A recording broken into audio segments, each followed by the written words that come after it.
Ites Solar One Sci-Fi Podcast. Hello, this is episode 190 of the Solar One Sci-Fi Podcast. I'm Michael Ball. I'm joined once again by the demigod of knowledge and information and trivia, Martin Fowler. Hello, Martin. Very much. Hello. And we are also, this is very kind of my guest colleague as well to join us today. It's Brendan from the Sense Sphere. Now, Brendan's channel is talking a lot about current Doctor Who and the pros and unfortunately some of the cons of the show, as we're going to discuss. And Brendan's very, very kindly decided to join us today and just talk about the show in general and what he's thought about it. So, hello, Brendan. How are you, mate? Well, thank you for inviting me. I'm absolutely chuffed to death to be on here. So thanks. Oh, that's a pleasure. So we've just seen the season finale. And it was certainly interesting now. And Sutek now, spoilers, by the way, we are going to go through each episode. But I was just going to say now, every episode of Doctor Who since the Pyramid of Mars, Sutek has been sitting on the TARDIS, invisible, doing sweet fuck all. Pardon my language. We don't. But by the way, language can be colourful on this podcast, Brendan. So if you don't mind that, that's what we do. Whatever. It's, I kind of watched the last episode and I thought, because Martin and I, we did suspect, and I think you guys said this as well, that a lot of Russell T Davis's season finales are all build up and let down, or it's the reset thing. And it was the reset thing. As soon as Kate's got killed off and everything, after about the first 3 minutes, I thought, this is going to be a reset. So let's just quickly ask generally first. So Martin, because I've not spoken to you about it yet, how did you feel about the season finale? The fucked it. Is that it? Is that your review? The fucked it. The shit all over the original. Just dumps all over it. You weren't impressed then? Brendan, I have been watching your channel actually. I did watch a thing about Doctor Who. Yeah, I've called it. He threw time turds down the vortex. Okay, well, what's the been like? If he's a dog, has there been humping the fucking TARDIS? Do you know what I mean? I mean, look, right. This I don't know what to make of this series. Yeah. Space babies, just don't even go there, right? Then we got some decent episodes, and then a week ago, I'm not going to talk about the episode before. A week ago, right, we got this amazing cliffhanger, and it was Sutek. So the next day, I'm watching Pyramids of Mars. Yeah. Do you know what I mean? Get, like, excited, thinking finally one of the all-time villains is back. Yeah. And then we find out he's been humping the TARDIS for the last 1,000 years like a dog, right? Mm-hmm. And he come back. And now suddenly it was from Professor Osiris, and 750 of them trapped him on a toilet on Mars in a pyramid, right? Yeah. And he couldn't pull the chain, right? Okay. So then he moves, he gets out of there, he gets sent off into the vortex, but somehow ends up getting on the TARDIS, humping it for thousands of years, manipulating events. Now, this is Christmas specials, Toy Maker, scared of the one who's in, which was obviously Sutek, that. And he's apparently the head god of the pantheon of Discord. That's right. He's the all-powerful one. And I watched it Saturday. I got excited. I thought, right, they've got this right. And I watched it. He tied it up with a dog lead at the end. Apart from all the crying, bungee cord. It was the dog lead. All right, go on then. And he got the dog lead on it. Well, it was trying to want the TARDIS, flew it through reality, time and space, and every time it took something, the universe got restored. Yeah, it was like, and then he turned around and he said to her, he said, "This is where I become a monster," and he got rid of it. And this is like the most powerful Doctor Who villain out of all of them, and he got rid of it. Yeah. This thing, it can snap its fingers and alter reality just on a whim. That's how powerful you talk. And he got rid of it on a bungee. But the whole problem is that, first of all, and I've said this to many people, The 14th Doctor's the hammer thing bashed the TARDIS, and there's suddenly a duplicate TARDIS. So was Sutek duplicated? I don't go Plus, there. also the TARDIS has also been in other points in time. All so is this destruction? Is it a linear existence, or is he still alive in other time periods where the TARDIS? The rules of time and space shouldn't apply to him. He's multi-dimensional, isn't he? He's omnipotent.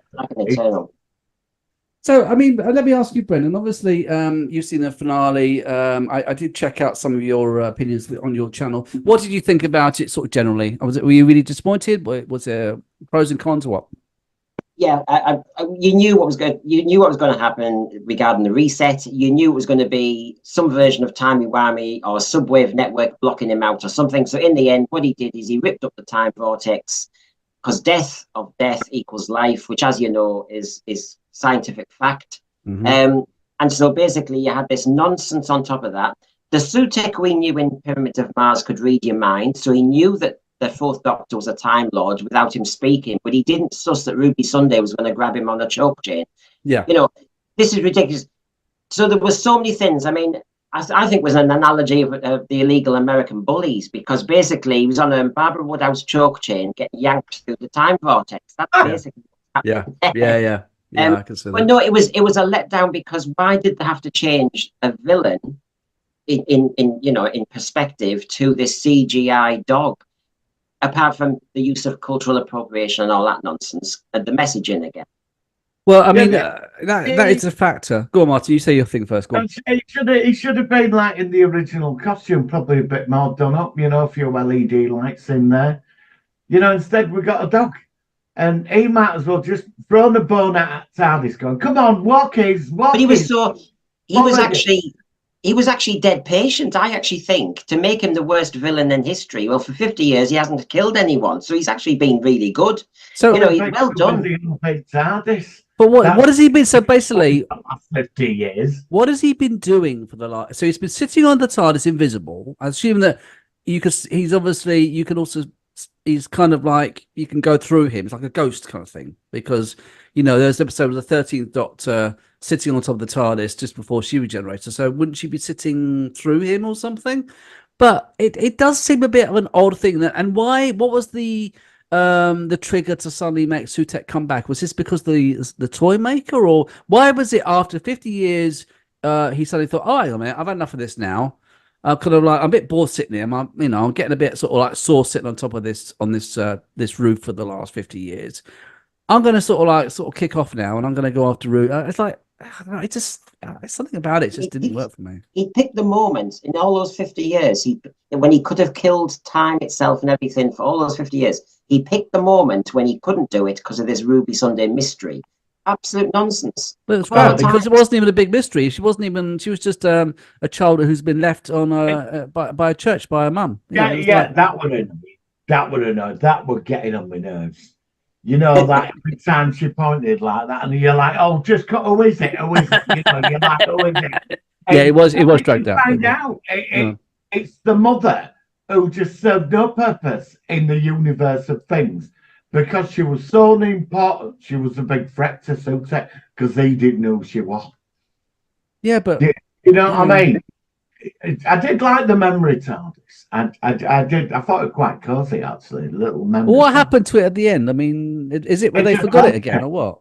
So are there now 3 TARDISes now? Is there the David Tennant's 14th Doctor TARDIS? There's the current one and the memory TARDIS. Memory TARDIS. Yeah. I don't know. Yeah, okay. I mean, look. The first episode was amazing. Right? Well, look, let's at this point, let's quickly go through the episode, shall we? Shall we start? Are we going to start with Church and Ruby Road, the Christmas special? Just a quick breakdown. 2 minutes. Now that was the one, obviously, with the space with the singing gremlins, and obviously Ruby Sunday's first appearance. Brendan, what did you think of the first episode of the season? Well, it was Christmas, so he did a panto, Jack and the Beanstalk, and Mavity gloves, which will be sorted out in season 2. I think he was saying the other day. So basically, just that nonsense. I just thought it was. I thought I was watching a version of a Marvel superhero when he was running along the rooftop and all the rest of it. Oh yeah. And jumping on. Yeah, I just thought, why are we making him a stuntman? This was never the case. He outthinks his enemy. Then Yes. you get him and you meet the Goblin King. They look as though they really want to eat that little baby, but they have to sing a song. And then, as you know, he then sang to them to find absolutely. Then we had the hot summer with Houdini nonsense. That's it. That's it. That was pretty much it, wasn't it? Terrible. It was bad. I mean, Well, I gave it some leeway because some of the Christmas specials of Doctor Who have been real stinkers over the past. Yeah. I mean, there have been some good ones, but there's been a lot. So I kind of It's so one of the worst. So then we went on to the first episode, the first proper episode of the seasonal series, which was, of course, Space Babies, which aired 11th of May 2024. And the Snot Monster. And the Snot Monster and the CGI lipped babies talking and all that. What the hell was that all about? I watched it. Did I he thought, cry in that? What was that? Did he cry? He Space Babies. He might have done with the babies were realised that their mum, because did they lose their parents or something? I can't remember now. I can't remember our ending now. I don't know. I don't know. So hang on, let's do this. So let's roughly judge how many times he cried per episode. So was this a cry episode? When did he cry this episode? I can't remember. I don't know. Did he? I don't know either. I'm not watching it again. No, he had that moment at the end, the aliens homage nonsense, when he wanted to save that one species. Oh, that's right. Yeah. Who wasn't so bad, wanted to save because it was the last of their kind or something. Yeah. Okay. All right. So that's a potential cry episode. So that's maybe a ding. That's maybe one out of. Okay. So that was that one. And I suppose let's rate each episode out of 10 as well. I'll give Space Babies a 2. It was pretty bad. Martin, what would you give that one? 1, Brendan? Yeah, I'm going 1. It wasn't Doctor Who at I thought I was going to be the lowest. All right, so that's Space Babies. The second episode was The Devil's Chord. Obviously, Dr. Ruby meet the Beatles and the all-powerful maestro with I can't remember the actor playing the role. I actually didn't mind some aspects of it. I like that there was some fun. I enjoyed that. I like the intro where the music started with the not the usual theme tune kind of thing. I like the idea of like the notes. It wasn't all bad, that one. There was some interesting aspects. It was like Doctor Who versus Hocus Pocus, the film. Yeah, but the villain was like another panto villain, though. Yeah, that was a problem. But it was one of the better ones. But you prefer, Brendan? What do you think of this one? The breaking the fourth wall, Josie and the Pussycats in outer space. I thought it was. I mean, basically, you have a song and dance when you finish the adventure with all the aliens, don't you? Yeah. Carry on, Doctor Who. The moment when Jinx Monsoon was killing June Hudson, our costume designer from season 18, and she kind of winks at the camera before she shuts the curtains. I mean, for God's sake, we've got Mrs. Flood breaking the fourth wall. We've got the maestro. You know, come on. This is Doctor Who not taking itself seriously. Well, it's Doctor Who panto, isn't it? Yeah. And they blame Disney for this. You know, it's like he's behind you kind of thing. Yeah, but is it? Or is it? Do you think there's Disney factor or Russell T Davies? To Russell T Davies then? What has made him? He wrote masterpieces 15 years ago, and now we're getting this. Yeah, but I think it's gone to his head. I think because he's running Bad Wolf Studios, I actually think he really thought that he was onto something massive with the way he was doing stuff. And I know this from your channel, how it's really blown up in their faces. It's not the way that they thought it was going to go. It's alienated the long-term fans. Newer fans are just not getting into it because they think, what the hell is this all about? And it's not gone the route that they planned. And it's a shame.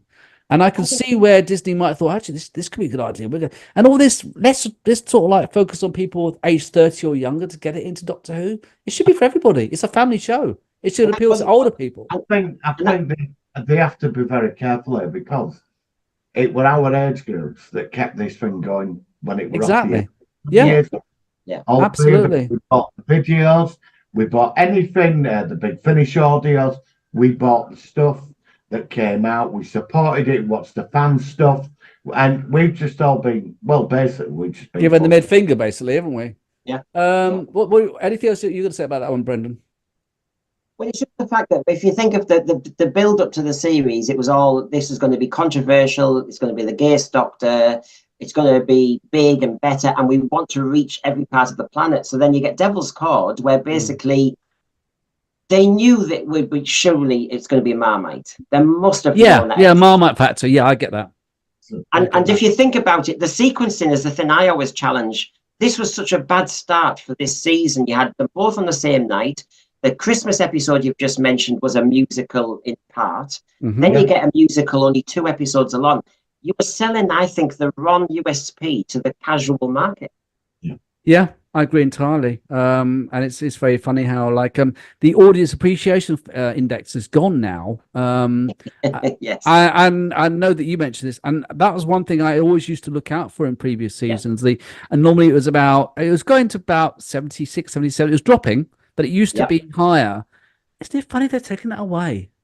I think that's a very bad indication that they've not done that anymore. Well, they don't want to do the overnights. I mean, they really don't want to do the overnights. Doctor Who TV has announced that. I didn't know that. Okay.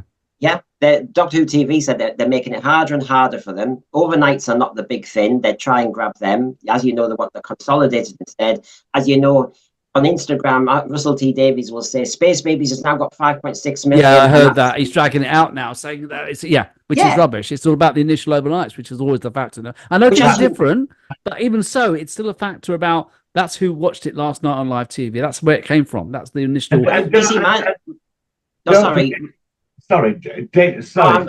I'm sorry. It's just my logic. My logic is if everything on iPlayer there takes its original ratings, if he's going to say Space Babies one day might get 10 million, then tell me what Ark in Space is currently on. Do you know what I mean? It's like, come on. Yeah, you could say the ratings from 2005 or something. Rose is at 25 million now. Disney have been really dodgy with the ratings on this as well. And don't forget, Disney have put a load of money into this. And they say this is about making money now. It's not where it will. Of course it is. Yeah, of course it is. Public broadcasting on the BBC, where they're going to make some money. Disney, it's all about profit. And they've been very dodgy on the ratings on their, what is it, Disney Plus. And I think they're going to pull out. I think if next season is bad, Disney are out. Because I've seen the Hooniverse thing at the end of each episode. Yeah. I don't know. I think that there's some serious, but I think apparently they've still got to make some. Did I hear somewhere that they've also invested in 5 separate episodes of a spin-off or something? Did I hear about that? The war between the land and the sea with the Sea Devils. Oh, is that still something at least what you've heard of is still going ahead? What's this? Yeah. What's this? The contract with Disney is for 28 episodes. Now my maths is basically 2 seasons of 8. Right. So that's 16. 2 Christmas specials, so that's 18, isn't it? Yeah. And we go up to 5 with the 23. So whether it's 23 or 28, my figures might be wrong, but the spin-off we factored in with 2 Christmas specials, 2 seasons of 8, maybe, something like that. Yeah, so there's 8 spare there. So they're bringing the series out with the Sea Devils and. That's the last I heard. I heard the Sea Devils, but God knows whether that's still going to go on or not. I mean, like I said, it was a bit originally the plan, but that has gone, Brendan, as far as I know, it's very quiet. It's very quiet. I saw the production notes for location shoot, for sussing out locations. But if you remember in 73 Yards, when they were on that cliff edge, they actually used the line, the war between the land and the sea. Oh, which obviously is an analogy to the Sea Devils. Yeah. I didn't catch on that. That's a good point. Well, look, let me just quickly say, Boom, I'll give that 4 out of 10. That's me being generous. Martin? Not Boom, sorry. Not Devil's Cord, sorry. Devil's Cord, I'll give that a 4 out of 10. How about you, Martin? 5, Brendan? I'm going with, I've got my scorecard from our channel, so I'll stick with that because that'll help me. So if I give Space Babies 1, I'll have to give Devil's Cord none. Okay. That was our worst rated one. That was really okay. Really? Yeah. That's all right. My panels, we had 5 people. They judge it on 3 criteria, and Devil's Cord was by far the worst. That's interesting. Actually, it wasn't my worst, but again, everyone's different. I mean, these are all still low. They're not going to go anywhere much higher than that anyway. Episode 3, which is Boom, which was the not Russell T Davies, the Stephen Moffat one, which he wrote. That's the one with the Vickers. That's the one with the landmine and everything, and the Vickers and I quite like that one. I thought that was all right. That one. I thought it was very intelligent. Actually. Okay. I don't know what your team said, Brendan. Did he cry in that? Did he cry? Oh, yeah, Cry Factor. It was a Um, big cry. did he was cry? crazy. Yeah, he did. He did. But yeah, he didn't cry in Devil's Claw though, did he? But he cried in Boom, right? Is that Yeah. right? Okay, Yeah. so that's two, I think, or 1.5, or whatever. Yeah, I thought Boom's all right. I mean, obviously, the idea of the Doctor just standing on a landmine the whole episode doesn't sound the most creative or vested interest episode, but I didn't mind it. I would probably rate that one 4 again. Most of mine are below 5. I'll give that no. Yeah, I'll stick with 4 a bit. But what about you guys? What did you say, Brendan? What did you think? Yours are 5, Brendan? Yeah, it's one of our middle ranking ones, so I suppose I'm going to go to about 3, 4, yeah. 3.5-ish. Yeah. Okay, so that's slightly better. Yeah. The next episode is 73 Yards, and this happens to be my favorite episode of the season. It was a Doctor Light episode, but that doesn't mean against the Doctor, because you still think of Blink with David Tennant, and it was one of the best episodes, and he is hardly in it. I liked the episode a lot. I thought there were some great ideas. It felt very Black Mirror. The only problems, and I think we said this before we hit record, was that the string thing at the beginning that was broken, and then it wasn't broken. That was the change. It didn't exactly explain how the catalyst was from all that, and also the other factor which was interesting was that when we saw the figure at 73 yards or what it was, they talked to somebody, they ran away. And it wasn't fully explained why they ran away and why it caused all these problems. So, Martin, let me ask you, what did you think about that storyline? Did you like it? Was that the one with social media and the bubbles? Yeah. No, that's the next one. That's Dot and Bubble. This is the one before. What happened? Give me a quick reminder. 33 yards. So basically, like I said, he was, the one where they landed in Wales and oh yeah, when the president Ruby sees someone right in the distance, and then it goes through Ruby getting out. Yeah. What did you think of that one? I thought that had a lot of potential, but there was no ending to it. It went very well, and then it just finished. There were no wrap up or twist to any of it. Yeah, I just thought it was quite a solid. I'm going to give this one a 6 out of 10. I kind of like this one. I mean, I could see myself rewatching this again in the future. I just some aspects of it, I just thought, even though the problem with a lot of these episodes is that they sometimes have a good idea, but they never kind of get the ending. They kind of like have the build up and then it just fizzles out. That's what I mean. That's a problem this season a lot. I mean, I know this happened in previous seasons, but that was the aspect. If it had been like it explained, and it would have been 8, but it was probably a 5 or 6. Brendan, what did you think of this one? It was a game of two halves, since there was a football pitch involved. I think the first half in the pub, when it was all Welsh folk horror, brilliant. Yeah. I think a bit like American Werewolf in London or something. It had that sort of weird vibe. Yeah, it was set up nicely. I think as soon as he established mood and atmosphere to then take us on a different time vent, get her on the train, have a political satire because he wants to do Years and Years again, and have another baddie who's a male white person. So here we go again. He ruined it then. He should have just kept us in the Welsh village. It's like he changed tracks into something different. Yes. Yeah, I agree with that. So would you rate that? It never made much sense when their future self was saying stuff to people. They never explained that either. When they approached, like when Unit turned up and all that. All that were pointless. There was no need for it. Any of that. It was an odd resolution. What did you rate that one out of? Did you rate that one already, Martin? No, I'm gonna give it a 5 actually because of the ending. Okay. And what did you say, Brendan? 4. Give it 4. That's all right. That's not too bad. All right, next one. Like I said, I'm slightly going too fast because of the limitation on Zoom. And yes, we should use StreamYards like you guys, but honestly, Brendan, we have suffered with StreamYards. We have literally. I lost my hair, turned white trying to use StreamYards. It's that bad, isn't it, Martin? We absolutely hate StreamYards, don't we? Even though there's not anyway. Next one, Dot and Bubble. An interesting episode which had interesting aspects of racism, of sort of judgmental of people and backgrounds and things like that.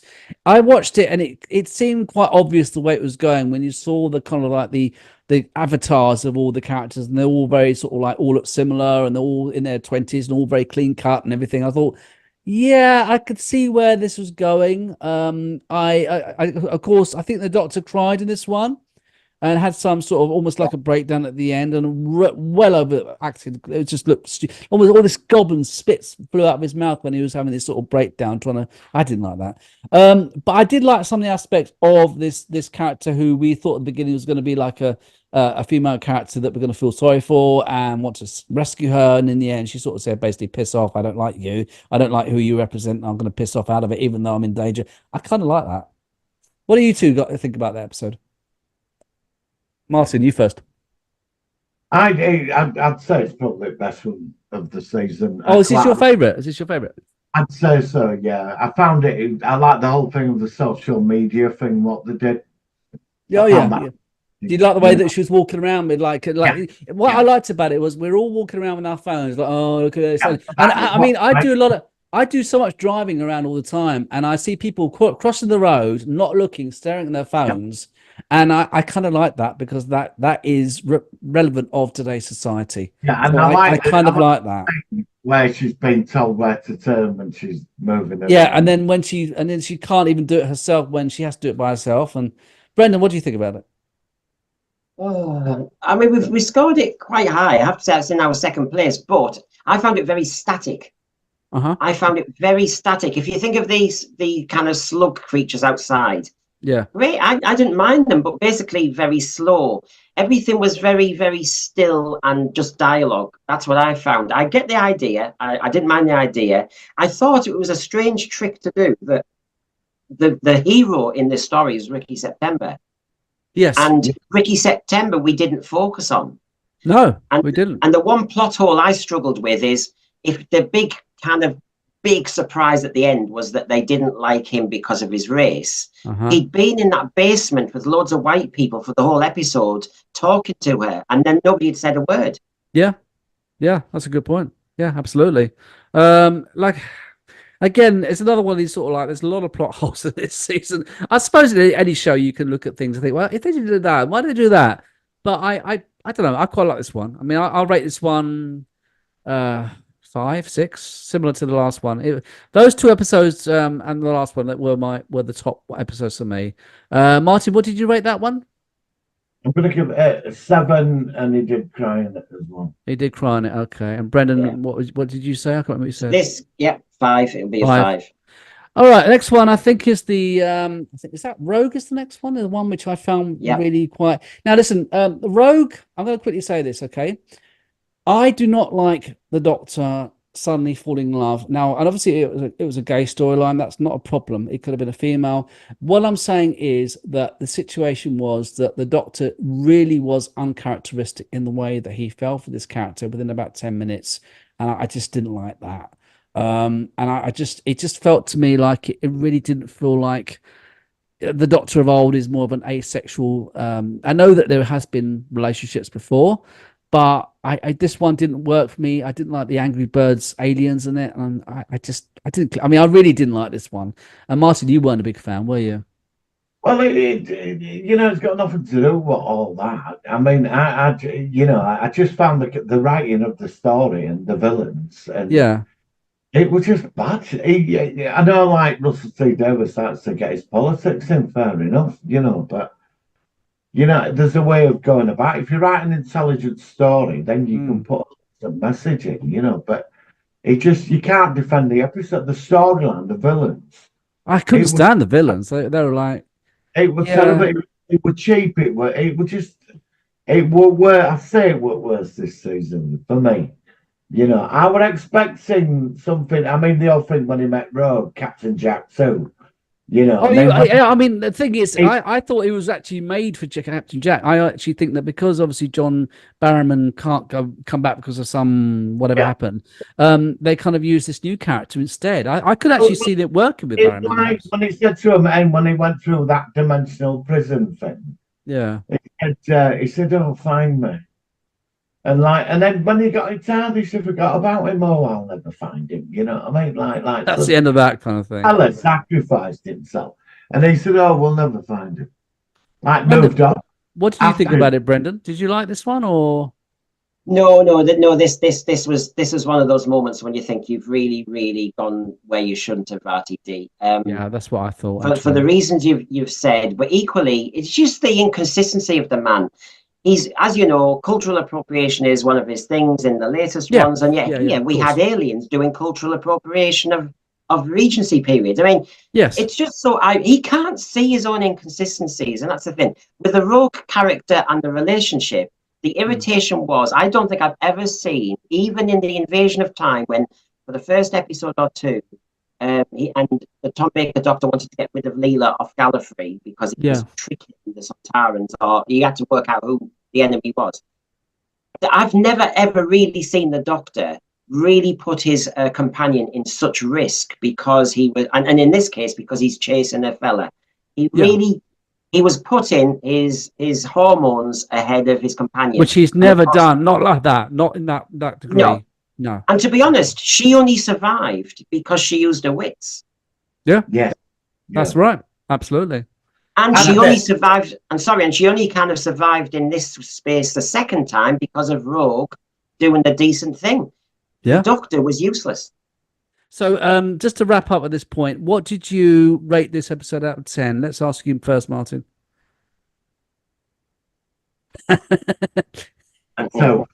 Yeah, I'll give it a 2 as well. I'm not going to be. I think it's probably one of my lowest. But like I said, how about you, Brendan? Yeah, 2. Okay, so at least that's the one we all agree on, so that's fine. Okay, guys, so we're going to have a very quick break, and then we're going to come back with the season finale review again. I know we've already talked about it, but we can sort of finish off, and then we'll talk about the season in general. So we'll be back in a moment, guys. See you in a minute. Okay, and we're back with the actual season finale. I know we've talked about it before, but just before we hit record, Zoom, my end, has just done an update, and I thought, oh my God, the record button is gone, and that's it. That would have been the end of the Solar One Sci-Fi podcast. To 2019 to 2024. No, we've got to get to 200. I know. It's only 10 away. We're in the countdown now. I know. Anyway, it's fine. We're back. Right. So I know, like I said, we have talked about it before, but we are sort of reviewing. So we've done Rogue. Did he cry in Rogue? Did we ask that one? Yes, he did. He cried when he found out that Ruby Sunday might be dead. Right. So that's how many episodes he's cried? Is that 3 or 4 now? Yeah, 3, 4. Yeah, 3 out of 9. Isn't it? We got a new thing for him now, the Cry Factor. Yeah, not the X Factor. It's the Cry Factor. Yeah. We need a T-shirt. We need a T-shirt, picture of him and the Cry Factor underneath. Do you know what? After the Jimmy Corkle thing I did, I could do that. I could make something really fun with Photoshop. Well, if you do that, I'll get this. I could do the X Factor logo, and then I could do a panel or something, or maybe it's the panel behind. I'm sorry, Brendan. I get really nerdy about my graphics and stuff like that. The Cry Factor. Yeah. Okay. Anyway, we digress.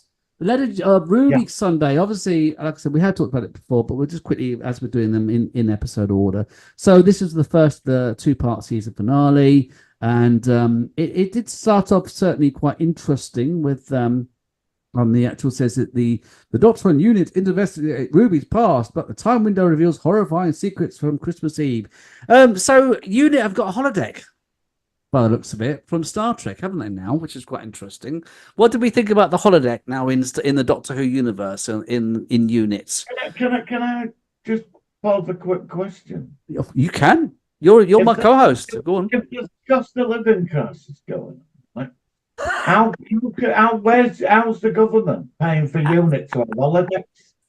I'm just saying that there's you're not going to go. No. You said that you can never go political on this show. You said that it's banned any political aspects on either side. I apologize. I'm sorry.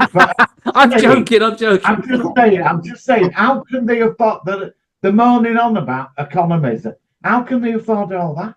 Martin, how does the TARDIS get into the London space going more than 20 miles an hour? I don't know. Brendan got me there, mate. Not the OLED charts, please. No. So, okay, I mean, this episode was interesting. I mean, I did like some aspects. I mean, I mean, part one of the two-parter was definitely the better, which is often the case. And at the end of the episode, I was like, okay, this is really getting interesting now. And I like the fact that Susan Twist, you know, I love this character in the whole season. She was all these different roles. She even appeared during the 40th Doctor. She was the Sir Isaac Newton. She was the maid, which a lot of people didn't realise. And then also you had the strange groaning of the TARDIS, which made me think that something was new. And of course, it proved that. Why did the TARDIS start groaning? Why there was a strange groaning with the TARDIS? Yeah, but it wasn't explained because it's only the season that the TARDIS groaned. It was explained. But it was groaning from Wild Blue Yonder. But yes, it was. Wasn't it? Stuck. When he got stuck, didn't he? So that's why it was all a bit dodgy. Except Martin, when it got to Devil's Cord, the TARDIS at the end did that musical little slam of the door, remember? So Sutek was joining in on the music. I think so, yeah. No, I think that's a bit weird. But I mean, what I did like about it was it mentioned the rest of the Pantheons. We obviously had the Mara, the Trickster, the Celestial Toy Maker, and obviously there's a couple of others. I did quite like that. I kind of like the idea that they were like a combination of a group of more or less like gods kind of thing, and they all had their own aspects. Like Q-like entities out there that represent an aspect of one thing. Like one of gameplay, but they're all restricted to rules out there as well. But I mean, do you guys think though? I mean, I know that, like I said, we are going slightly around in circles, but I mean, you know, if Russell T Davies is trying to attract a new audience, wouldn't it have been better if he just created a new villain or maybe a pantheon that we've not seen, rather than trying to delve back into Doctor Who's long-term history? I think if let's just give him some credit. He might be if fantasy's the future. I'll go with it for a second. He's done it badly because he's up against the Harry Potter franchise in the next year or two when she's going to bring back all those episodes. And as you know, she's built her world and it has rules. Yes. And he's up against that, a quality production, a world building exercise and consistency. And yet when he brings these Pantheon of Gods in, it's all done superficially. There's no joining of dots. I mean, like you say, he's made the list, and the list is interesting. Although to me, it's like listing some Marvel superheroes I've never heard of. You know what I mean? Yeah. I've got that. I can get that. Yeah, it is a bit of a strange one, isn't it? I mean, but also Donna's daughter was made an appearance. She was very pointless. Shoplifting in Catford. Yeah, pretty much. Yeah, exactly. I thought it was checking. Yeah. Well, the police, the police don't check shoplifting if it's under 200 quid. So she's doing that job now. Yeah, she's exactly. She's doing very well. You know where Unit's getting its budget from. But that was a bit odd. What do you think of Mel returning? Did you think it was nice to see a classic character or a companion? Because I still Mel. All I remember about Mel, I mean, I didn't mind her, but it was the constant bloody screaming in seasons in the 6th and 7th Doctor's eras that really put me off. I mean, she was great screaming. And of course, she was told to do that scream in Terror of the Vervoids to hit the pitch of the scream of the end of the episode, and she can do it perfectly. I do remember. I didn't like her being, because you knew Bonnie Lanford was musicals and West End. However, she did what she was asked to do. When she came back, I was pleased because I saw her in EastEnders and I knew she was class. And I don't like you see, he's retcon Sukhtek. Mel is now the Mad Auntie. Bonkers Mel. Yes. And why does he have to do that? Do you know what? It's a little bit of a dodgy one. She's a spinster. She hasn't got kids and all the rest of it. And he's making her the Mad Auntie, the Bonkers Auntie. Does he have to do that? It's a bit disrespectful for the character, I think. I mean, like I said, I mean, she was never the most. From the future? Or did she come from 20th century? No, she was from 20th century. But she ended up with the. She ended up in the future with Sabalon Glitz. Genius, she ended up in the no. She ended up in the future somehow, and then Sabalon Glitz met her with the Doctor. The Doctor took her to the future, it was Ace who was in the future, wasn't it? She was taken. I had to think it, but I can't remember how she got there. No, No, it was Ace who got there in the future. But what I'm saying is that we also saw her in the wrong order. We saw her at the end of the trial of the Time Lord, and she was like on in the trial. The Doctor's last case for the defense was a future story where Mel was already there, but he hadn't met her in the. It was a bit confusing kind of thing, and then we did meet her. Yeah, I mean, I didn't mind her coming back. I like some of the nods to like the Sixth Doctor's coat in the time weird time dream TARDIS thing. Yeah, I mean, did we need Mel? What do you think? I mean, yay or nay? Oh, I like Bonnie Lambert. I'll scream and scream and scream. Till I'm sick. Yes. It's Bonnie Lambert. She's an icon in Chairman. We all grew up on her. Bonnie Lambert. She's lovely. Yeah, I would have preferred to have seen Ace at Unit. It makes a lot more sense than her. You know. Yeah, but I can see that. She was given the best stuff to do, actually, if you think about it. I mean, the Doctor, as usual, was emotionally fragile. You know, when he thumped the wall in frustration, and she said, "Stop grizzling." You know, the Mel character, and obviously, even in the beginning of Empire of Death, she has the scooter. She tells him to get him quickly, come on, because he's just stood there. Remember, the Doctor just stands or shouts or thumps the wall. Mel was saying, "Come on, come on, come on." So Mel's came across, I think, pretty well, very practical. Yeah. I also like the link to the first time we saw Mel, where she was in the TARDIS with the Sixth Doctor and making him go on the exercise bike and drink carrot juice and stuff like that. She was nagging him. Yeah. I kind of like that. That was a nice tie into her first ever time we saw her. I like that. That was a thumbs up for me, because that made her sort of character. Although she went a bit off the rails in the way with the screaming, but she was always a person who's a bit sort of like in your best interest, but can be a bit sort of nagging and like, yes, you got to do this. Yes, you got to have the carrot juice. I like that. That worked for me. That was one factor I like. So that was pretty much the episode. I think obviously we had the finale, or not the finale, but the actual end of the episode where it's all turning crap and the Sutekh sign comes up and all that sort of stuff. And it was quite a good cliffhanger. So I suppose really it's just time to rate the episode out of 10. Martin, what would you give this one out of 10? Which the first part? Yeah, part one, just part one. I'm going to give it an 8 because I really enjoyed part one. I thought part one, when I watched it, I thought finally we're going to. The problem is, again, with like part 1 and 2, you always seem to get an amazing part 1, and then part 2, it's just, it don't top the cliffhanger of part 1, does it? Yeah, and so also, of course, I'm going to give it an 8 because I really enjoyed that episode, and it made me watch Pyramids of Mars the next day. Yeah, we did actually. We both watched it actually separately. Although, of course, part 2 makes part 1 not so good because of the way it goes. But I'll give this one a 7. I thought it was pretty. Actually, thinking about it, and the more I think about it, the more I liked it. So, Brendan, what would you give it out of 10? It was a top-rated 1, but that's a 6. Do you know what I hate about the RTD finales? I mean, I liked Stolen Earth versus Journey's End, but if you think about it, he always has to have 4 cliffhangers instead of 1. You have Sutekh emerges. You have, like Stolen Earth is the classic one when Torchwood's under attack. Sarah Jane's going to be all at the same time, and the last thing, And in this one, we were in different places again. You've got the Susan Triad, the screen saying Sutekh is here, and all the rest of it. Then you've got Sutekh peeping by the TARDIS in Unit, and just focus on one thing. I always think, please, you'd make it better. And the other thing is, while you're all saying this is a good episode and you've enjoyed it, why can't he do more cliffhangers? Yeah.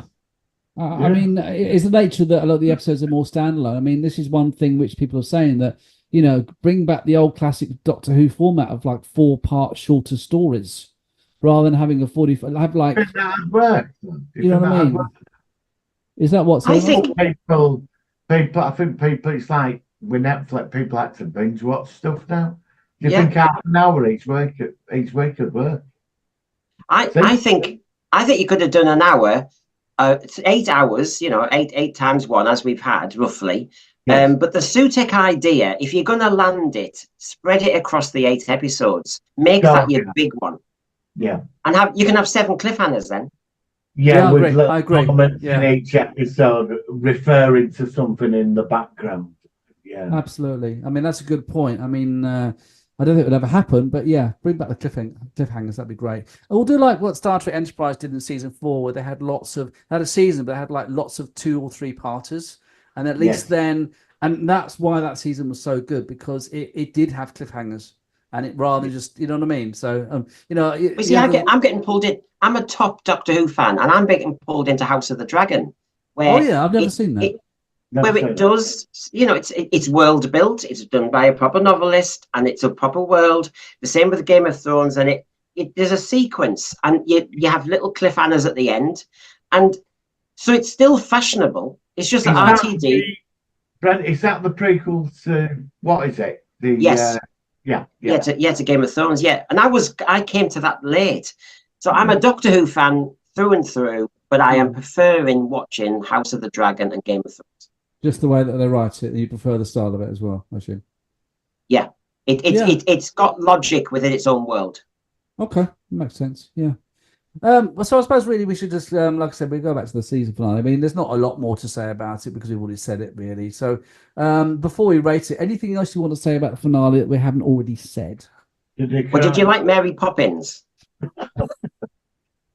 Mary Poppins? What you mean, Susan Flood? You mean at the end? You mean? Mrs. Flood. Oh yeah, but she was dressed up as Romana 1 in her very first appearance. I don't know if you saw that as well, Martin, but it was almost exactly the same as the first album we ever saw Romana 1 in her first appearance in 1977, something like that. Did you get that, Martin? What did you think? Do you think she might have a? No, I didn't notice that until I was so. This I mean, that's a good question. I was more annoyed. I wasn't thinking about it. No, but now. No, but it was. I mean, that's a good question, actually. What do you think of Mrs. Flood? She's been a sort of like a weird thread during the whole thing since this whole season. She's the big thing for season 2, isn't she? So I guess, I mean, do you think she is I mean, she seems to know what a TARDIS is. She seems to know. She has some more of a background of something above what everybody else is in understanding. She's sort of like narrating. She's breaking the fourth wall, which I've seen somebody somewhere actually say, if we're doing the pantheon of gods, she's like the god storyteller. She just tells stories. She just knows the story. Yeah. Is in the Big Finish audio, there's a female one, and she's the storyteller. She's in the Big Finish. Yeah, maybe that's her. But also, isn't this now? I think somebody said that this is the first time the Big Finish audios have been completely smashed up now with Sutek, because it goes completely against the. And isn't that the first time, Brenda, that it's actually crossed the line in respect? Because I thought they had to kind of ignore. What is it? Yeah, I think there was always an acknowledgement, because there's an agreement with Doctor Who magazine with the comic strips. I think.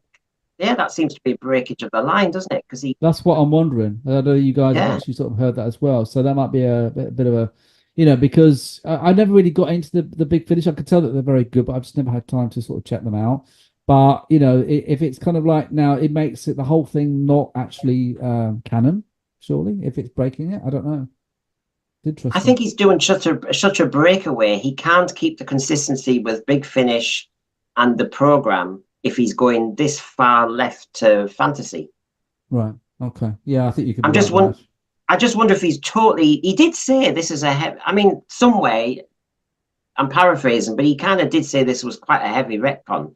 That he is, this is a launch. This is season 1. We're starting again, and I really do wonder whether he's just pushing it in one direction and he's disconnecting from stuff. When Star Trek Discovery started, the first season, the pack full of canon, like everything. Mirror Universe, Klingons, Section 31, they put everything in there. They were all jammed into 15 episodes. A lot of absorbing it. And it didn't work, really. They put so much in, and it should have been spread out over 5 seasons, which it should have been. I mean, we're all right, but I feel that he's trying to do this with this. He's like, let's throw all canon in and alter it and shove us. Yeah, but that's a dangerous thing to do, and it goes back to what we said about the long-term fans, because you don't need to do that. You can do stuff where you can not change things. You can adapt things for a more contemporary audience, but also acknowledge the long-term fan base.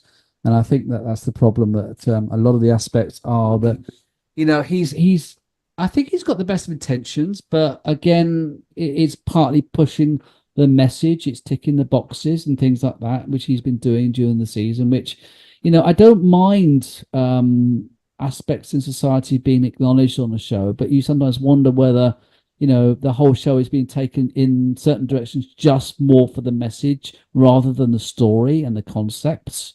But it's partly how he's always been like that. And I don't know. I mean, I think Disney, do they put money in? I think they might be selling him what they want as well. I don't know. I don't know. I mean, they've got to have a factor on the show because they've invested a lot of their money. I don't know whether the secrets of Doctor Who. The one big thing where it works, like when they tried it with McGann. I love Paul McGann. Thought it was I do too. Yeah, I saw the other week. Yeah, they took a British concept and put it into the American market and tried Americanizing it. And it didn't work. Now, years ago, when Tennant became Doctor Who, he suddenly cracked America, him and Matt Smith. Yeah. Because the Americans liked it because it was being very British. It was they like the quirkiness of the Britishness of it, is what you're saying. And that's why it does well in America. It's like if you look at certain British iconic programs like the Avengers and all, they did well because they were very British. When you start American, I'm not blaming America, but it's like over there they think, if we make it like that, we'll make more money. But then it alienates them because they're like my American friend. She loves Doctor Who, but she loves it because she loves the quirkiness and the Britishness of it. That's what it is. When they try to commercialize it and Americanize it, I know they're going for a global audience, you've got to make money. But I think if you keep it like that weird quirkiness of being like from UK, eccentricities of Britishness. Yeah. It's interesting because when we were looking at the Disney figures, not the figures because I don't reveal them, but the Disney ratings. It's doing well in certain countries. Well, there was only a few, but it's not doing well with Eastern Europe, conservative countries. No. For example, it's doing well in Brazil, Haiti, and Jamaica. Jamaica, I think there may be a link because it's shooty. There's that makes sense. Yeah, I could go. But Eastern Europe, not so much. Countries are very liberal, like New Zealand. Yeah, okay. So I think, can you imagine some of the messaging landing in certain countries that are very conservative? So basically, when he wants bigger reach across the world, like Martin was saying, it's going to be very, very difficult. Surely some countries are going to have a problem with some of the content. Yeah. That's a very fair point. Yeah, good point. Yeah. The other thing, can I say this? Sorry, Michael. Yeah, go. What do you two think of this? If you look at the whole season overall, I think RTD's got a problem with men. With men? You think of male characters in this last season who were any good? I can't think of many male characters. That's a good question, actually. Yeah, you're right. You're right. I think because I think the one that stands out the most really is Ricky September in Dot and Bubble. Yeah, I'll go along with that. I'll go along with that. I don't. I quickly did it the other day. I don't recall anybody in Space Babies. It was an accountant lady who looked after the kids. Devil's Cord, drag queen. Yeah. Boom. There was a dad in that, but he was dead. He saved the episode, but he was dead. He was a hologram thing. If you go through the whole series, I can't think of any men. And actually, when you look at the 2-episode finale, there were some scenes when it was all women in the time window, in unit, apart from the God. I had not seen that, mate. Seriously, that's amazing. Martin, I bet you didn't see that either. That is really. I hadn't seen that. I'm going to think about that now. So why? Why isn't there male? Why? Okay. Why would they not have... Doesn't make sense. It feels like what they've done that because I used to like watching Star Trek Discovery, but I lost. Yeah, because do you see what I mean, Martin? When it was very orientated on the emotional discussion. I always take the mick out of Discovery, saying they're on an alien planet. There's Michael and whoever else, and then they start going, you know, there's somebody in peril and going, how are you feeling? I'm really proud of you, how you dealt with that. And all of a sudden you're thinking, you know, it's like, come on. I never Get on with it. Get on with it. thought of that. You're right. Yeah. Because now I'm picturing it all, but especially at uni. You know, and the minute we're in it, we're fucking useless. Yeah. Well, one turned to sand. That went down and got done by Susan, and there was that Colonel dude posing away. He got rid of him. And you're right, all of it was just, I never really thought about that. You know, I'm going to take another look at this, actually. I mean, obviously we had Rogue, though. We had the guy in Rogue, didn't we? But that was one. He was a cad. Yeah. And they forgot about him quickly, didn't they? Well, he did, because Martin, in the next episode after Rogue, which was the big moment, apparently, in the next episode, he's looking up Colonel Ibrahim, saying, "You're fit. You're looking good." Yeah, it's like, okay. Yeah. So he's forgot. So he's a predator. He's not good at safeguarding his companion, and he's a sleazebag. He's a right slag. Oh, yeah. Hello, mate. Do you want to come and see my TARDIS? Yeah, you've got to come in the TARDIS for 1,000 years. Oh, God. Imagine a bloke walking down a dark alley at midnight and suddenly hears his whirring sound, and suddenly this man is like, hello, mate. I was just sort of like, you want to come and see her? Go on and see. Do you want to hear my cloister bell? You know, it's like, nah. It's like, oh, I know. Well, it was two men. Rogue was classic. It was two men comparing cars or something, wasn't it? It was like, my car's better than yours. Mine's more slick. They could be comparing other things, couldn't they? But we're not going to go there. Somebody said the Mr. Joke, a good old Doctor Who joke with a memory TARDIS, because you could have said it's smaller on the inside. Yes. Well, look, I think it's time to wrap up soon. So let's just quickly rate the last episode. We've got Acolyte.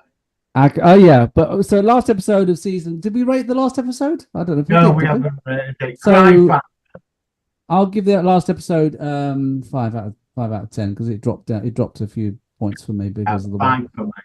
Yeah, and that's being generous. I think. What about you, Brendan? 3. Yeah. I was thinking about a 4, but I'll stick with 5. But I think 3 is fair. I think he cried 3 times in that episode. So we think that he cried out of the season. He almost cried in half the episodes, the entire season. Is that about right? Definitely. And remember, he wasn't into. Yeah. So that's actually Do you know the one thing that took it? You remember when like Tennant was in it and the bit villain. And you get that powerful moment of how powerful the Doctor is, where it's if you do this, I'm known amongst the stars, I've burnt worlds in my existence. You do this, I will stop you and destroy you. You used to get that with Matt Smith and David Tennant. Now he just cries, right? You got him on Saturday when he said to her after he'd been crying, "Now I'm going to be a monster." And destroyed it. Where's the power of the Doctor? I've not seen it. You know, the power. Yeah. He either cries or he shouts too loud rather It goes over the top of the shouting and all the spit flies out of his mouth. Yeah, I didn't like that.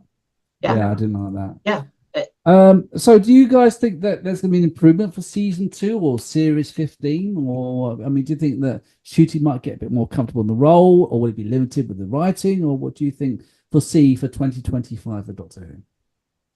Brendan, he's experimenting more next year. I think this was in his head. I don't agree with it, but in RTD's head, because he has a 2-season insurance plan, because it was in the bag.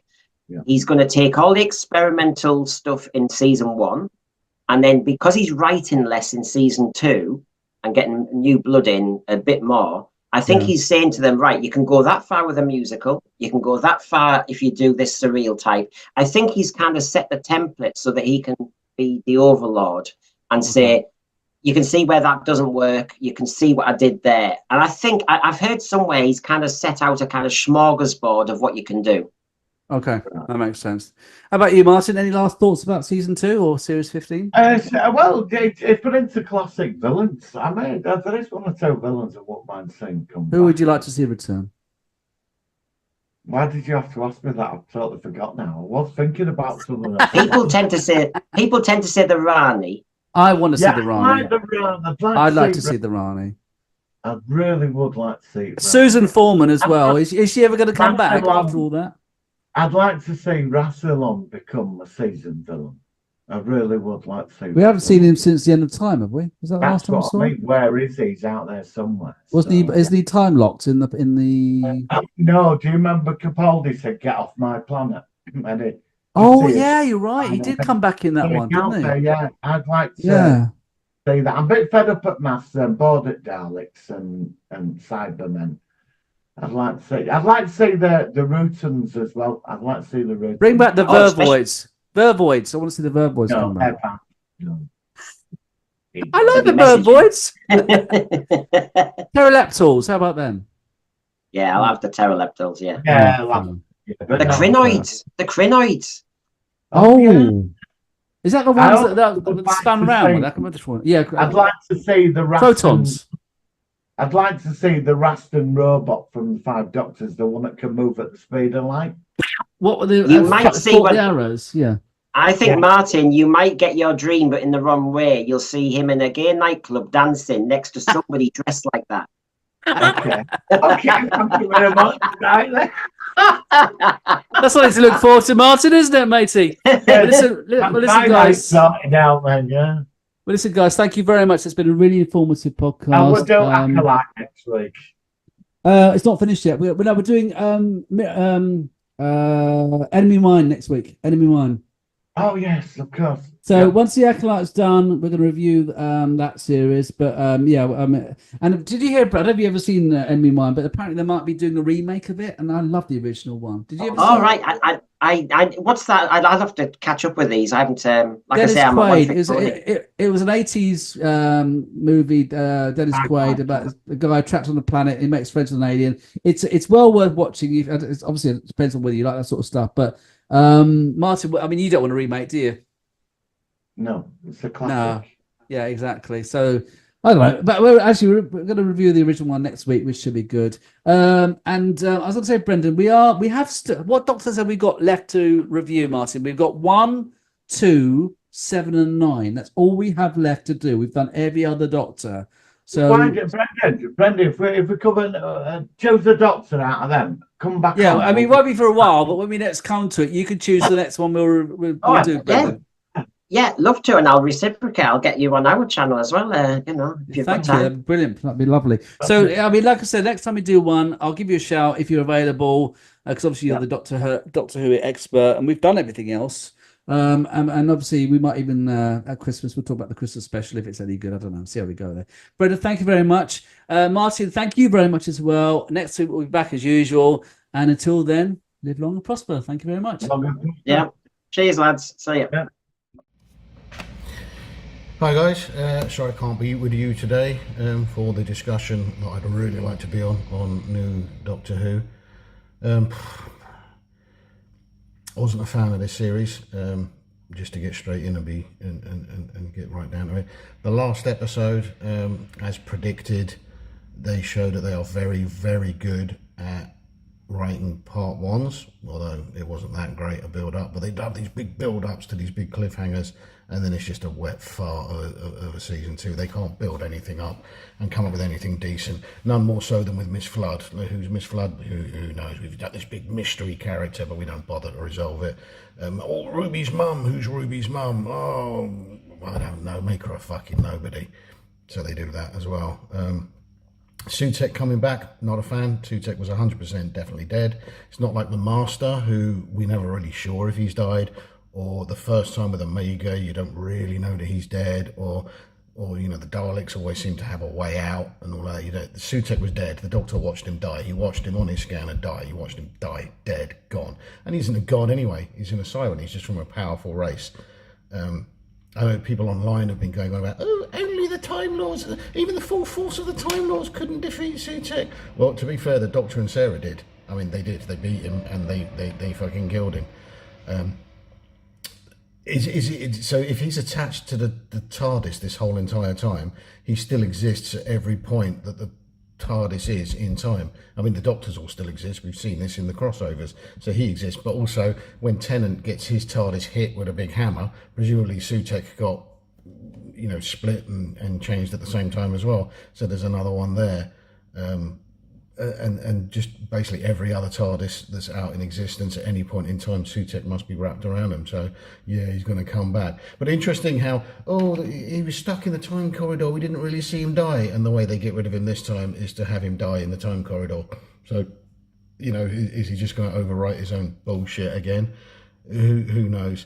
Another moment that RTD loves to shit on what's come before. If there's any sort of fact from original classic Who that he can undo, shit on and piss all over, he'll do it. And in this one, the Pyramids of Mars was the very episode we learned that the TARDIS is isomorphic, the controls are 1-to-1, only one person can fly it, and that's the Doctor. And yet, boom, here we go, fucking Sutek's people in there straight away flying it. Boom. Apologies if these seem a bit disjointed and linking in and out, but I am at work, so anytime someone walks into the office I have to stop recording. Not overly impressed with that last episode. The mad killer dust has taken over the entire universe, gets in every nook, cranny and crevice except where fucking Ruby is and that guard. Somehow the time window protects them, really. And then the whole entire thing's full of dust, it's everywhere. Not only do the Doctor and Mel outrun it on a fucking moped when no one else can, they then walk into the building, the unit headquarters, is full of this dust, and they don't die. Because again, writers don't really understand how to get from A to B through C and D. They don't understand it, they don't get it, they don't get what they've already written and why it doesn't make sense to what they're continuing to write, because they're not good writers. We've said this a billion times. So on the whole, not impressed at all. The series as a whole, I think, was better. I didn't watch the last Jodie one, I still can't get through the flux, but I understand that this is possibly slightly better than the last series, but still not very good. I know online they're going on and on about it. It always, if you go online and you say, I don't like the episode, they call you a racist, incel, homophobic and all that. Well, hang on a minute, I don't give a shit he's black, I don't give a shit he had a gay kiss, I don't like the fact the Doctor kisses anyone or is an emotional fucking wreck about anything, but the fact it was a bloke he kissed, don't really care. I mean, Russell T Davies has been heading for that since day one, and it's such a non-event that I don't really give a shit, so I don't really care about that. But I think that's part of the reason for the kiss. So they all have this out. The great defenders have this out. So if you say, I don't like the show, they can scream homophobia.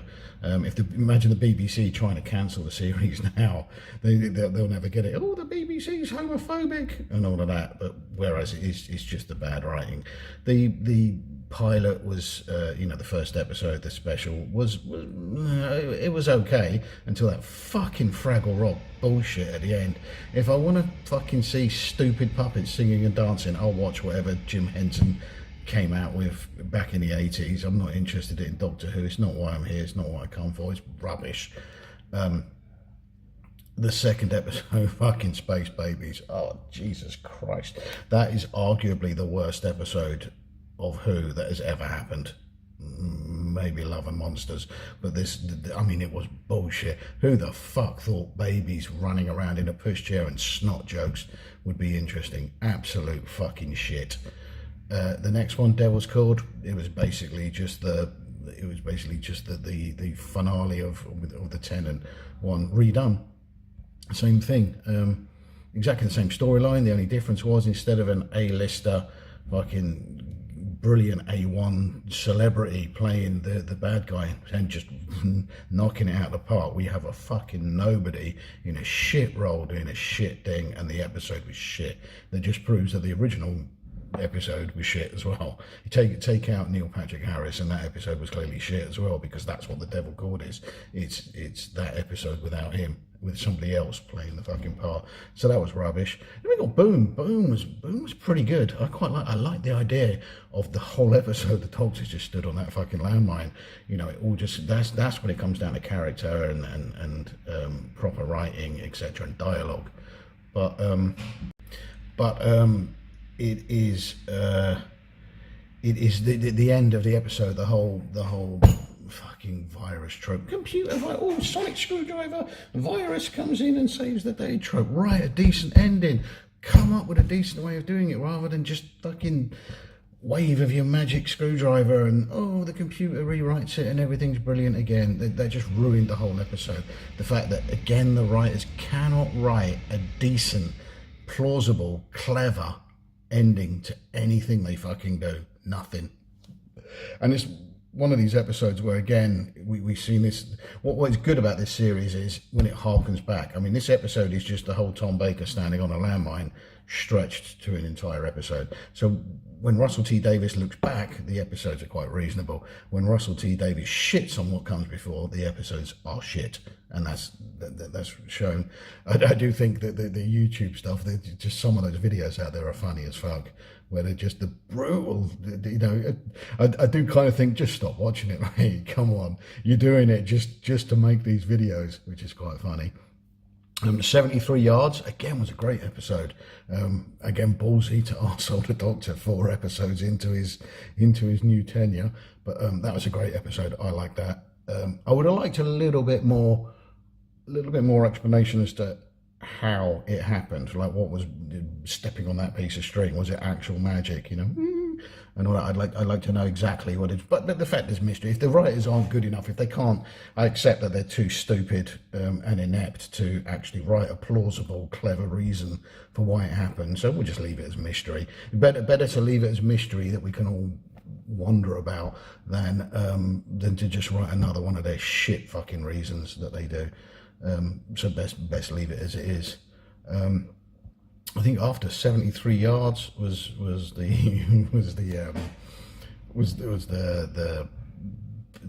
Bridgerton episode, I'll call it, because I can't remember the name. But I honestly thought you'd like that, because it went back to like, it was probably in the vein of the original kind of 2005 series episodes and all that. The costumes were bullshit. I've seen better fucking costumes for aliens at any fucking Comic-Con or Halloween fancy dress party. They were absolute shit. And like I said, the kiss doesn't bother me. The fact that the Doctor's an emotional wreck and has to get it off with everyone he's met has annoyed me since it happened with Rose. To be fair, the fact it's a gay person, this I don't count when he kissed fucking Captain Jack. They heavily implied back with Captain Jack that he you know, went like men as well. So don't care. Why would that bother anyone intelligent? But other than that, the episode was, and I genuinely believe that if he wasn't cancelled, John Barrowman would have been the character. He would have been Rogue. It would have been more Captain Jack stuff. But other than that, the episode was meh.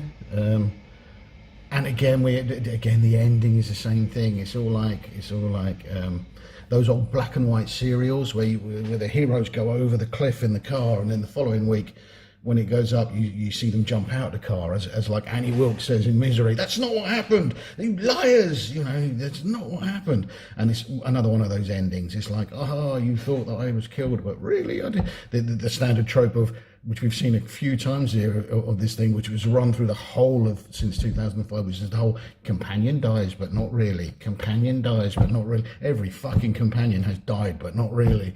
And it's just tired, old, boring, stupid, and tiresome now. It's nonsense. Just stop fucking doing it. Nobody cares. There's no stress to it anymore. And then onwards to this Sutek one. The thing about the last episode, 1 minute 30 into that episode, the little boy, who's brilliant, the little scientist kid, who's an excellent character, and I do hope to see more of him. I'd like to see him as a companion. I think he would be absolutely fantastic as a companion. I think if you wrote great stories with him, how he zips around and fights Daleks and all that, I think he would be amazing as new companion. But 1 minute 30 and he dies, and you know as soon as he turns to dust, the Doctor is going to undo everything. You know it is. You know they're not killing him. Kate, you could have argued she's been in it a while. She's shit. She's not a very good actress. She's literally you know, considering the stock she comes from, it's diabolical how bad she is. I don't even understand why she's the fucking leader of UNIT. What was it, nepotism? Just because her fucking dad was? She's shit. Winifred Bambira back in the day was more believable as the leader of fucking UNIT in the 20 fucking seconds we saw her on screen than the whole of fucking Kate's tenure as it. She's just rubbish. So I could see them killing her off. But the boy, as soon as he turned to dust, you know the Doctor's gone. So all the tension's gone. You don't really get. Now you just sit back and hope that they resolve it nicely, which obviously they don't. Then we see the whole world, the whole universe. But what we've essentially got now, because there's no drama, there's no tension, because you know he's going to be all undone. There's nothing. You just yawn. And now it's just the Doctor. Oh, running away, crying. Like we've never seen the Doctor. A lot of people online are going, "Oh, this new Doctor loves to show emotion." Okay, so he shows emotion, but he just bursts into tears. And we've never seen the guy fucking literally piss his pants and run away. But the guy runs away from bad stuff. We've seen him do that, but he isn't pissing his pants while he does it. No, it's just ridiculous. So that's it. We get them all just the memory TARDIS was quite a nice callback to the bookends that they did on BBC iPlayer for some of the older episodes. So that was quite cleverly done. But we get in there and then we get down to it and then it's all just whinge, oh, whinge, cry, whinge. Oh, I don't know how I'm ever going to get round this. Oh, I don't know. The world's ended. I fucked everything up. Wave of my magic wand, actually, but really, I'm just going to use a piece of rope and bullshit and fucking nonsense to resolve the whole fucking thing. Ooh, look at it. He's like literally the worst fucking magician on the planet. He literally is. It's just like, oh, with a wave of my, and it's done, resolved. Sutek's dead again, but obviously probably isn't, because you know the writers are just not good enough to let a character stay dead. They'll keep bringing him back and bringing him back.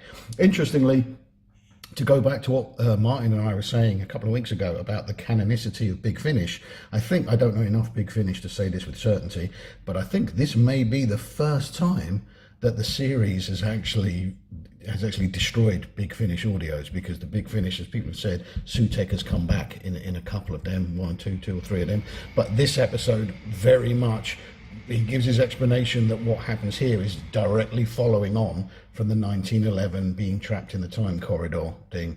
So I don't know how those are. I don't really like the Big Finish audios. I've only ever listened to one that's any good. It's not a format that works for me, to be fair. But I think basically he might have come back. I don't know enough about the story, so to see how maybe they do. Maybe it does fit in that while he's attached to the TARDIS, he can still do what he does in those other episodes. But why would the Doctor not know he's here and all that? Mrs. Flood again. Let's build up Mrs. Flood. Let's make her a big thing, and then not have any resolution to it. I mean, from the evidence of that episode, maybe we still are. Maybe it's still going to be the carrot they dangle, because let's face it, they probably haven't fucking a clue who they're going to be. That's what they do. They dangle these carrots, but they don't know how to resolve them. So they don't know. They're sitting watching everybody. I think every time someone comes up with a theory that they might have, they sit there and go, let's not do that because everybody says it. So we don't really know. Ruby's mum being an absolute fucking nobody is genius, in my humble opinion. I love the fact that all these definitely. I was involved in a conversation on Facebook with somebody who's like, oh, this is about episode 3 or 4. They were like, yeah, I figured it all out. It's definitely there. And we were like, okay, well, tell us then. Me and a few others. We were like, yeah, tell us. And they're like, oh well, no, you know, why would I tell you spoilers? We're saying, well, it's not spoilers if we're asking you to tell us, you know. And they're going like, oh, if you can't see the signs, if you can't, it's all there, it's written out for you, it's all so simple, it's written out, it's absolutely, it's like, just literally watch the episode again, but with an open mind, and you will literally see how it's laid out. And we're all like, well, no, let's assume that we're not going to see that. You tell us how it's all there. You're so certain, it's 100% what it's going to be. You tell us what it is. And then in the end, we just said to her, you'll know what, no matter what comes out in the end, this person's going to go, yep, I knew back then. I'm telling you, if that person comes back and says, I knew all the time that Ruby's mum was just going to be a fucking nobody, then seriously, I'll sell my house and give them the money, because that's just what really nobody came up with that. I don't even think the writers came up with that until 2 minutes before they wrote the fucking episode, if I'm brutally honest. So onwards to season 2. I'm still going to watch it, you know, because there was enough glimmer. It wasn't like Jodie's era where I couldn't. By the time the Flux came on, I just couldn't and still can't get through it. It's just not good. Whereas this, there are glimmers what it could be. I think Ncuti Gat was a brilliant actor. Millie Gibson was great. It's a shame she's gone. I know she's going to be in some of the episodes next season, but by all intents she's gone. So we'll see what this the other actress is like. I don't know her from very much and all that, but let's move on. let's see how it works out. But the entire series, I'm going to give it a very, very generous 2 out of 10. If I'm honest, for the series as a whole. Individual episodes might get a 3 or a 4, but as of the series as a whole, it's a 2 out of 10 from me.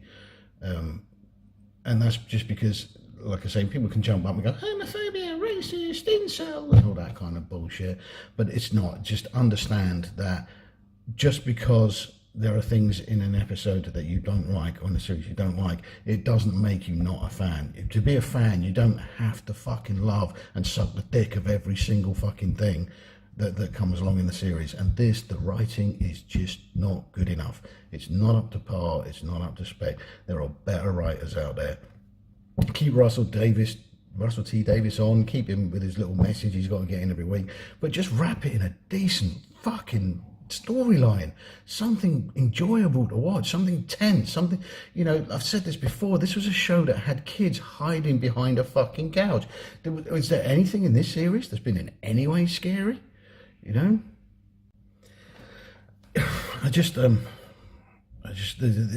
no tension here. There's nothing clever. There's no tension. There's no drama to it. There's nothing. There's nothing really. There's no meat to the bones of the episode, and it's such a shame. I imagine there are fantastic writers out there, but they're sidelined. I think that's what happens is the woke stuff basically ensures that writers who are very good at what they do don't get roles because, I don't know, at some point they wrote a male character being the genius, or they wrote a woman was the bad guy, so that's it. So they're not even entertained to come and look at it, and the show suffers for it. Put your woke message in. I don't really give a shit, but just wrap it in a decent story. Oh, there's the one when they see the mummy stuff, and you go, what's all that? Oh, it's cultural appropriation.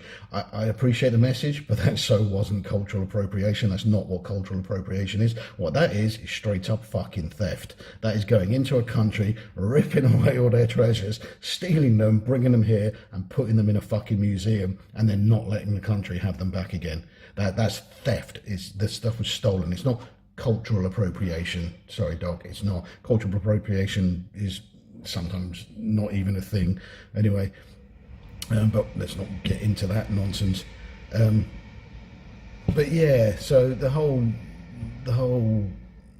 echelon of this series, the whole schism of this series, I can't get into it. If I'm honest, it wasn't good. I actually sat there, and I'm waiting for the episodes to get good. I'm waiting for something to grip me. I'm waiting for something exciting. I'm waiting for the storyline. And I thought with Ncuti Gatwa being such an exceptional actor, that would happen. I wasn't one of those who stood there saying, "Oh, Russell T Davies is back. It's going to be brilliant." Because as I've said to you before, Michael, I thought Russell T Davies wasn't very good when he came back the first time. Well done, he brought it back. There's been some great doctors. There's been some fantastic doctors for the most part, all except Jodie Whittaker, unfortunately. The companions have all been mostly very, very, very good, but just the stories and the writing for the whole of New Who has not been that good. There's probably a handful of episodes that are absolutely stunning. The rest of them are pretty naff, to be fair. So I don't think that Russell T Davies is the genius everyone thought he was, and I still don't. I didn't think he was then. And it's quite funny. Quite a lot of the people that had a bash at me back then for calling it a reboot and saying this and saying, "Oh, you got to get it, or you're not a real fan." And they're all the ones that are the loudest now, saying what a pile of shit it is. And I'm just standing there laughing because it's like, really, you're now saying exactly the same thing that I said before, which was just because I don't like the episode doesn't make me not a Doctor Who fan. It's just the fact that I didn't like it. I'm entitled to do that. It's a free country.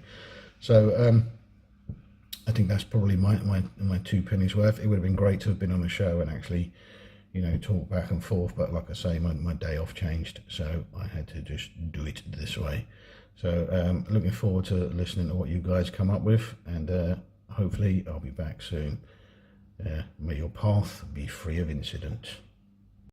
They guide the way on the Solar One Sci podcast, where sci-fi holds sway, exploring